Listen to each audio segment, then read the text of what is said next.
မင်္ဂလာပါလူချင်းမင်းတို့ခင်ဗျကျွန်တော်ရဲ့ BOC Entertainment Channel ကနေပြန်လည်ကြိုဆိုလိုက်ပါတယ်ဒီနေ့မှာတော့ဖျားထာပနာကိုလို့တစိုးထိုးခံရပြီးတော့စီရင်ချင်းခံလိုက်ရတဲ့ပေါ်တူဂီသားတယောက်ရဲ့အကြောင်းကိုတင်ဆက်ပေးသွားပါမယ်ဒါကြောင့်ကျွန်တော်နဲ့တို့ဗီဒီယိုလေးကိုအဆုံးထိကြည့်အောင်ဗျာမြန်မာသမိုင်းမှာငစင်ငါဆိုတဲ့နာမည်ကိုမကြားဘူးတဲ့သူမရှိသလောက်ပါပဲဒီနေ့တော့တာမန်ကုံတဲ့တယောက်ဘဝကနေစီးသိမ်အာနာကိုမမောပြီးတော့လောဘဇောတခါဖျားဖြက်စီးသူဖြစ်လာခဲ့တဲ့ငစင်ငါရဲ့ဖြစ်ရမှန်စကြောင်းကိုသမိုင်းချက်လက်နဲ့စုံစုံလင်လင်ပြောပြပေးသွားပါမယ်ဒီနေ့ပြန်ပြောကြည့်မယ်ငစင်ငါရဲ့ဇလံကနည်းနည်းတော့ထူးခြားတယ်ဗျဘာဖြစ်လို့လဲဆိုတော့သူကအစကတည်းကစစ်ဗိုလ်တယောက်လည်းမဟုတ်ဘူးဘရင်တစ်ပါးလည်းမဟုတ်ဘူးတကယ်တော့တာမန်ပေါ်တူဂီကုံတဲ့တယောက်အနေနဲ့ဒီဒေသကိုရောက်လာခဲ့တာပါအဲဒီကနေဘလို့လုပ်ပြီးတော့တန်လင်တစ်မျိုးလုံးကိုကင်တွယ်နိုင်တဲ့အထိအာဏာရှိလာသလဲဒါတွေမကသေးဘူးဖျားစေတီတွေကထာပနာတွေကိုတော့သူ့တက်တွေကိုဖောက်ခိုင်းတဲ့အထိဘာကြောင့်လောဘကြီးလာခဲ့သလဲနောက်ဆုံးမှာတော့ဒီလောက်အာဏာရှိတဲ့လူတစ်ယောက်ကဘလို့ဆုံးသက်သွားခဲ့လဲဆိုတာပို့ပြီးတော့စိတ်ဝင်စားစရာကောင်းတယ်ဗျကဲအစကနေပြန်ကြည့်အောင်ငစင်ငါဆိုတာကအမည်ရင်းတော့မဟုတ်ပါဘူးသူ့ရဲ့အမည်ရင်းကဖီလစ်ဒီဘရီတိုအီနီကိုဒီဆိုတဲ့ပေါ်တူဂီနာမည်ပါသူကပေါ်တူဂီနိုင်ငံသားတစ်ယောက်ဖြစ်ပြီးတော့ဂုံသွေးရင်းနဲ့အတွက်ချက်ပိုင်းမှာကျွမ်းကျင်တဲ့သူတစ်ယောက်လို့သိရပါတယ်အဲ့ဒီခေတ်ကိုစိတ်ကူးကြည့်လိုက်ပါအရှိတောင်အာရှဆိုတာအခုခေတ်လိုနိုင်ငံတွေကြားမှာလွယ်လွယ်ကူကူနဲ့သွာလာနိုင်တဲ့နေရာတော့မဟုတ်သေးဘူးဒါပေမဲ့တစ်ဖက်မှာတော့ဒီဒေသမှာဥရောပသားတွေအရန်စိတ်ဝင်စားတဲ့အရာတွေအများကြီးရှိနေတယ်ငင်ခံမွေးကြိုင်တွေရှိတယ်စင်ဆွဲတွေရှိတယ်ကြောက်တံပရမားတွေရှိတယ်ပြီးတော့ရွှေငွေနဲ့အဖိုးတန်ပစ္စည်းတွေကလည်းမနှဲဘူးအဲ့ဒီတော့ဥရောပကုန်တွေအတွက်အရှိတောင်အာရှဆိုတာကဘယ်လိုပြောရမလဲရွှေရင်းကြီးတစ်ခုလိုပဲပေါ့ဗျာငစင်ငါကလည်းအဲ့ဒီအခွင့်အရေးကိုလက်လွတ်မခံဘဲနဲ့အိန္ဒိယကပေါ်တူဂီအခြေစိုက်ရာဂေါ်ရာမြို့ကိုရောက်လာခဲ့ပါတယ်ပြီးတော့အဲ့ဒီကနေတဆင့်ဂုံသွေးလုံးရင်းနဲ့ရခိုင်ပြည်ဘက်ကိုရောက်လာခဲ့တာပါဒီနေရာမှာသူ့ဘဝကတဖြည်းဖြည်းပြောင်းလဲလာတော့တာပဲရခိုင်ပြည်မင်းကြီးရာဇာလက်ထက်မှာငစင်ငါကရခိုင်နိုင်ငံရဲ့ဂုံသွေးကိစ္စတွေမှာပါဝင်လာပါတယ်တင်မောတွေဘယ်ကဝင်လာလဲဘယ်ကုံတွေကဘာတွေယူလာလဲစိတ်ကန်းခုံဘယ်လောက်ရလဲဒီလိုကိစ္စတွေမှာအတွက်ချက်ကတော်တော့ဘရင်ဘက်ကလည်းသူ့ကိုတဖြည်းဖြည်းနဲ့ယုံကြည်လာတယ်ဒီလူကပတ်စံအကြောင်းလဲနားလဲတယ်အခွင့်အရေးကိုလည်းမြင်တတ်တယ်ပြီးတော့နိုင်ငံသားတယောက်ဖြစ်ပေမဲ့ဒေသတွင်းကုံတွေအကြောင်းကိုလည်းသိလာတယ်ဒီလိုနဲ့ရခိုင်ပြည်ရဲ့ယုံကြည်ရတဲ့သူတယောက်ဖြစ်လာခဲ့တာပေါ့နောက်ပိုင်းမှာတော့သူ့လက်ထက်မှာပေါ်တူဂီကျေးသားစစ်တီတွေတင်မောတွေပါရှိလာတယ်ဒီအချိန်မှာငစင်ငါကရိုးရိုးကုံတဲ့တယောက်တော့မဟုတ်တော့ဘူးဗျငွေရှိတယ်လူရှိတယ်လက်နက်ရှိတယ်အာဏာရဖို့လိုအပ်တဲ့အရာတွေတဖြည်းဖြည်းပြည့်စုံလာပြီပေါ့ဗျာအဲ့ဒီနောက်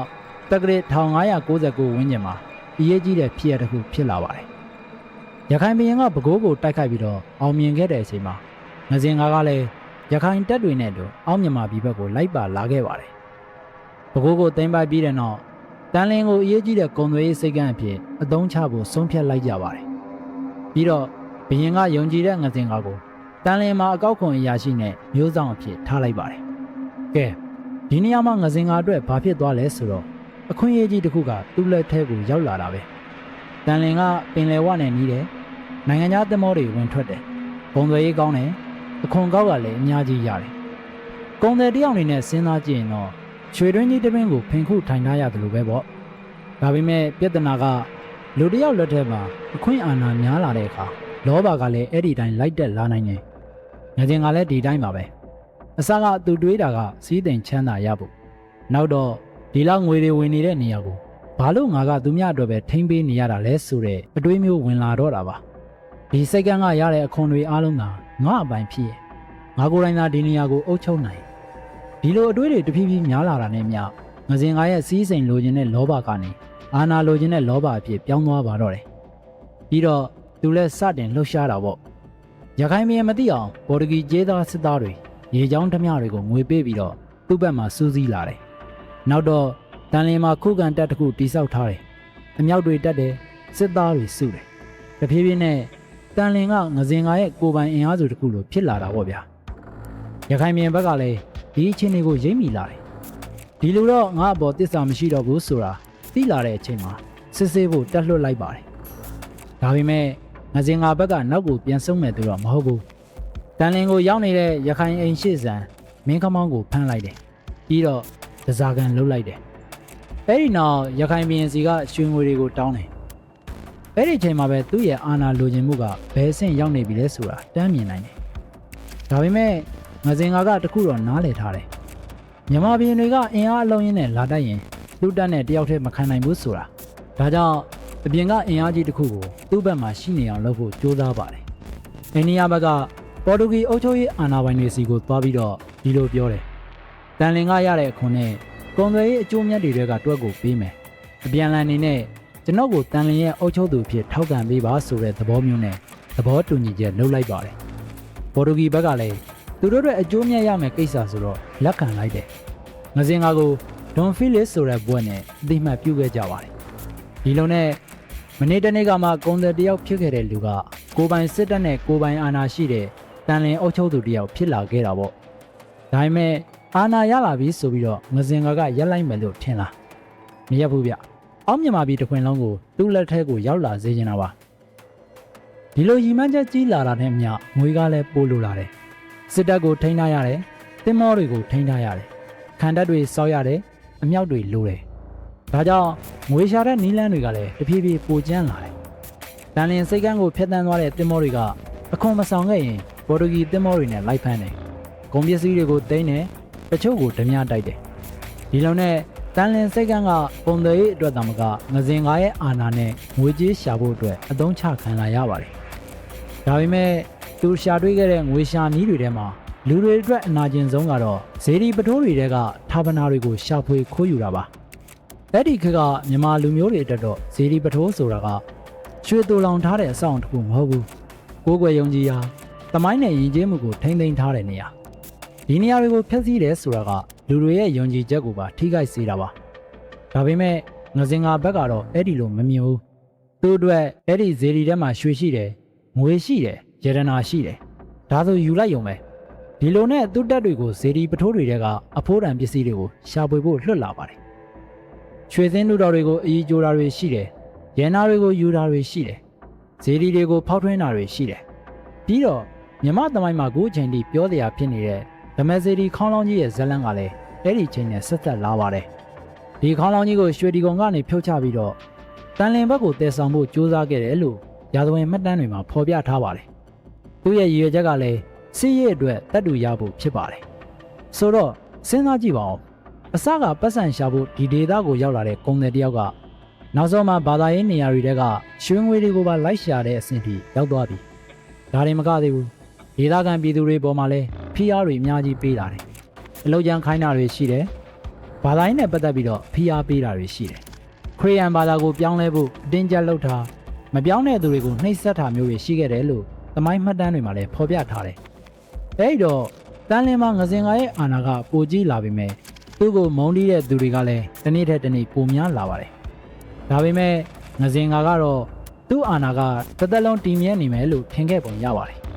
်တကယ်တော့အဲ့ဒီအချိန်မှာသူ့ရဲ့အဆုံးသက်ကနီးနေပြီငစင်ကာရဲ့လိုရက်တွေအကြောင်းသတင်းတွေကတဖြည်းဖြည်းနဲ့အင်းဝနေပြီးတော့အထိရောက်လာပါတယ်အဲ့ဒီအချိန်မှာအင်းဝကိုအုပ်ချုပ်နေတဲ့ဘုရင်ကအနောက်ဘက်လွန်မင်းတရားကြီးပါတန်လင်မှာပေါ်တူဂီတပ်တွေအင်အားကြီးလာတာစိတ်ကန်းကိုကိုပိုင်အာဏာနဲ့ထိန်းထားတာတိုင်းပြည်တွေကဇေဒီပထိုးတွေကိုဖျက်ဆီးလူရက်တာဒီသတင်းတွေကိုရတဲ့အခါမှာတော့အနောက်ဘက်လွန်မင်းတရားကြီးကတန်လင်ကိုတိုက်ခိုက်ဖို့ဆုံးဖြတ်လိုက်ပါတယ်ပြီးတော့1613ခုနှစ်မှာစစ်တပ်ကြီးချီတက်လာပါတယ်တစ်ဖက်မှာမြန်မာကြီးတပ်နဲ့ရေတပ်တစ်ဖက်မှာငစင်ကာရဲ့ပေါ်တူဂီစစ်သားတွေအမြောက်တွေခံတပ်ကြီးတွေကြီးရတာတော့တန်လင်ခံတပ်ကလွယ်လွယ်နဲ့ကြမယ်ပုံတော့မပေါ်ဘူးခံတပ်ကခိုင်ခန့်တယ်အမြောက်တွေရှိတယ်စစ်သားတွေလည်းများတယ်ဒါပေမဲ့မြန်မာတပ်တွေကဓာတ်ရိုက်တပ်ယုံတစ်မျိုးတည်းနဲ့တော့မတိုက်ဘူးဝိုင်းတယ်ပိတ်တယ်ရိတ်ခါဖြတ်တယ်ဒီလိုနဲ့ရက်တွေကနေအပတ်ဖြစ်လာတယ်အပတ်တွေကနေလတွေဖြစ်လာတယ်ခံတပ်ထဲမှာတော့ရိတ်ခါတွေတဖြည်းဖြည်းလျော့လာတယ်စစ်သားတွေပင်ပန်းလာတယ်အပြင်ဘက်ကမြန်မာတပ်တွေကလည်းဖိအားကိုလုံးဝရှောင်မပေးဘူးနောက်ဆုံး3လနီးပါးကြာတဲ့အခါမှာတော့ခံတပ်ကိုထိုးပေါက်သွားနိုင်ပါတယ်ငစင်ကာအတွက်နှစ်ပေါင်းများစွာတိစောက်ထားခဲ့တဲ့အာဏာကြီးတစ်ခုဟာအဲ့ဒီနေရာမှာပဲပြိုကျသွားတာပါပြီးတော့သူကိုယ်တိုင်လည်းအရှင်လက်လက်ဖမ်းဆီးခံလိုက်ရပါတယ်အဖမ်းခံရတဲ့အချိန်မှာတော့ငစင်ကာကသူ့ရဲ့အကျင့်ဟောင်းကိုမမေ့သေးဘူးလို့ဆိုပါတယ်ချွေတွေအများကြီးပေးမယ်ငွေတွေပေးမယ်သူ သူ့ကိုပြန်လွတ်ပေးဖို့လက်ထိုးဖို့ကြိုးစားခဲ့တယ်လို့သမိုင်းမှတ်တမ်းတွေမှာဖော်ပြထားပါတယ်။ဒါပေမဲ့ဒီတစ်ချိန်မှာတော့သူ့ရဲ့ရွှေတွေကသူ့ကိုမကယ်နိုင်တော့ပါဘူး။နှစ်ပေါင်းများစွာငွေနဲ့အာဏာကိုအသုံးချပြီးတော့ရှင်သန်လာခဲ့တဲ့လူတစ်ယောက်အတွက်ဒီတစ်ခါတော့ငွေကြေးနဲ့ဖြည့်ရှင်းလို့မရတဲ့အချိန်ရောက်လာပါပြီ။နောက်ဆုံးမှာသူ့ရဲ့ပြစ်မှုတွေအတွက်အပြစ်ဒဏ်ချမှတ်ခံခဲ့ရပါတယ်။အဲဒီခက်ကအလွန်ပြင်းထန်တဲ့ရာဇဝတ်မှုတွေအတွက်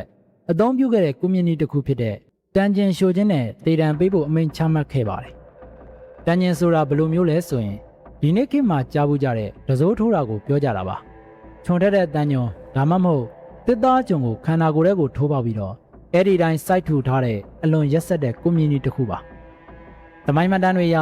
ငစင်ကာကလည်းဒီလိုကွန်မြစ်ခံခဲ့ရပြီးတော့ချက်ချင်းမသေးဘဲနဲ့ဝေဒနာခံစားပြီးမှတည်ဆုံးခဲ့တယ်လို့ဖော်ပြထားပါတယ်။ကဲအခုငစင်ကာရဲ့ဘဝကိုအစကနေအဆုံးထိပြန်ကြည့်လိုက်ရင်စိတ်ဝင်စားစရာတစ်ခုတွေ့ရတယ်ဗျ။သူကအစကတည်းကဒီလိုလူတစ်ယောက်တော့မဟုတ်ခဲ့ဘူး။ကုန်တယ်တစ်ယောက်အနေနဲ့စတင်ခဲ့တယ်။ပတ်စံရှာခြင်းခဲ့တယ်။အဲဒီကနေစီးသိမ်ပို့လိုခြင်းလာတယ်။စီးသိမ်ရလာတော့အာနာကိုလိုခြင်းလာတယ်။အာနာရလာတော့ပို့ပြီးတော့အာနာလိုခြင်းလာတယ်။နောက်ဆုံးမှာတော့အာနာနဲ့စီးသိမ်အတွက်ဘာသာရေးနေရာတွေကိုဖျက်ဆီးတာလူတွေကိုဖိနှိပ်တာသူ့ကိုစန့်ကျင်တဲ့သူတွေကိုအကြမ်းဖက်တာတိရောက်လာခဲ့ပါတယ်။ဒါပေမဲ့သူတိဆောက်ခဲ့တဲ့ခန္ဓာကြီးကသူ့ကိုမကာကွယ်နိုင်ခဲ့ပါဘူး။သူစုထားတဲ့စစ်တပ်တွေကလည်းသူ့ကိုမကယ်နိုင်ခဲ့ဘူး။ပြီးတော့သူတစ်သက်လုံးအားကိုးခဲ့တဲ့ရွှေတွေကလည်းသူ့အသက်ကိုမဝယ်ပေးနိုင်ခဲ့ဘူး။ဒါကြောင့်ငစင်ကာရဲ့ဇလန်ကပေါ်တူဂီသားတစ်ယောက်မြန်မာပြည်မှာအာဏာရှာခဲ့တဲ့ဇလန်တစ်ခုတည်းတော့မဟုတ်ပါဘူး။လောဘနဲ့အာဏာကိုအတိုင်းအဆမရှိလိုက်စားမိတဲ့အခါလူတစ်ယောက်ကဘယ်လောက်ထိပြောင်းလဲသွားနိုင်လဲဆိုတာပြသနေတဲ့သမိုင်းဇလန်တစ်ပုဒ်ဖြစ်ပါတယ်။ဒါကတော့ပေါ်တူဂီသားတစ်ယောက်တစိုးထိုးခံရပြီးတော့အပြစ်ပေးခံလိုက်ရတဲ့ငစင်ကာရဲ့အကြောင်းပါ။ဒီနေ့ပြောပြပေးတဲ့ငစင်ကာရဲ့ဇလန်ကိုသဘောကျတယ်ဆိုရင် like နဲ့ subscribe လေးလုပ်ထားပေးဖို့လည်းမမေ့ပါနဲ့။နောက်ထပ်ဘယ်လိုစိတ်ဝင်စားစရာသမိုင်းဇလန်တွေကိုနားထောင်ကြလဲဆိုတာ comment မှာပြောခဲ့လို့ရပါတယ်။ဒီနေ့တော့ဒီလောက်ပါပဲခင်ဗျ။နောက်ထပ်စိတ်ဝင်စားစရာသမိုင်းဇလန်တွေနဲ့ပြန်တွေ့ကြပါမယ်။အားလုံးပဲကိုယ်စိတ်နှပြကျမ်းမာချမ်းသာကြပါစေ။